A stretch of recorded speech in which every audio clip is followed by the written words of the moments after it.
I'm Jim Gregory. I'm the president of the South County Historical Society, and there's a reason why we are celebrating our 50th anniversary this year.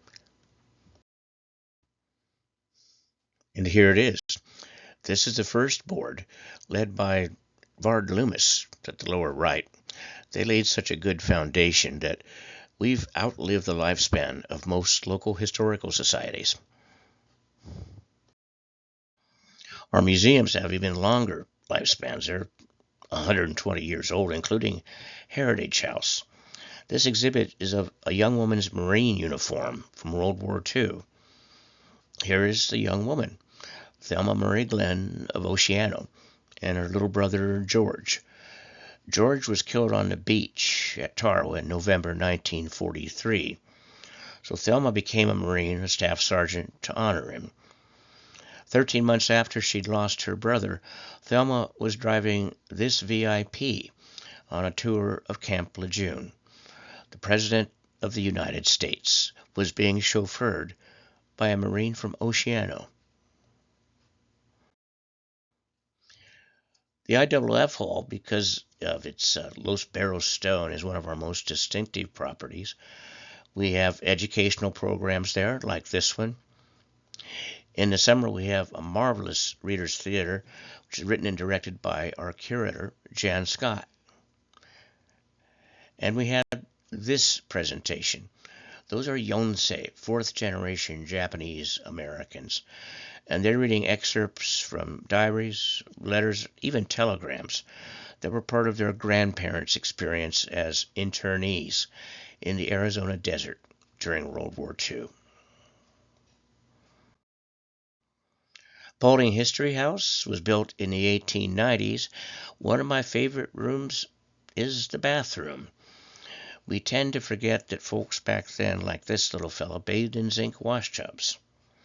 Well, Dr. Paulding loved nothing so much as getting dirty in his garden. His wife Clara, a school teacher, prized cleanliness and order. So she had a bathroom built so that to get back into the house, Ed had to go through the bathroom first. And it featured only the second bathtub in South County history. Sometimes folks would knock at the door. Clara would let them in and they'd ask if they could go look at the bathtub. Early education, extremely important to South County history.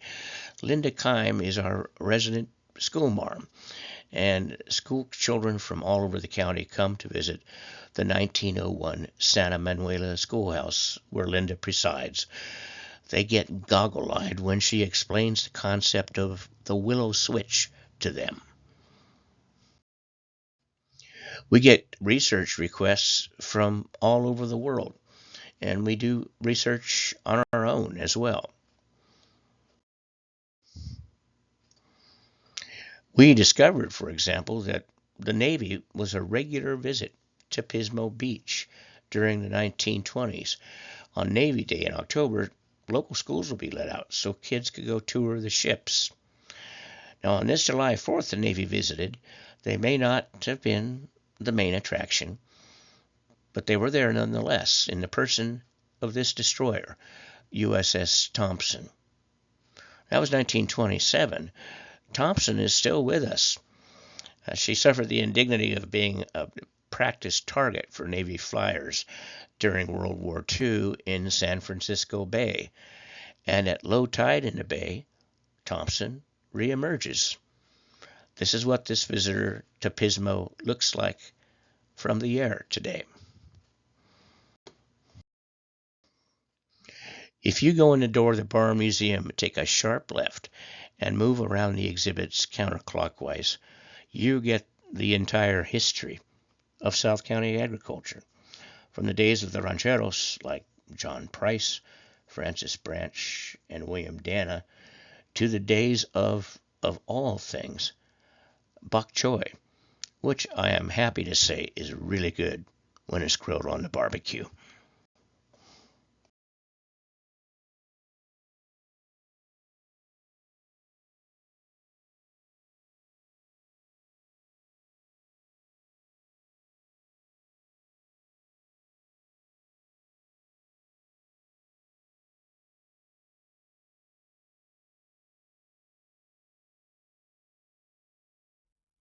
you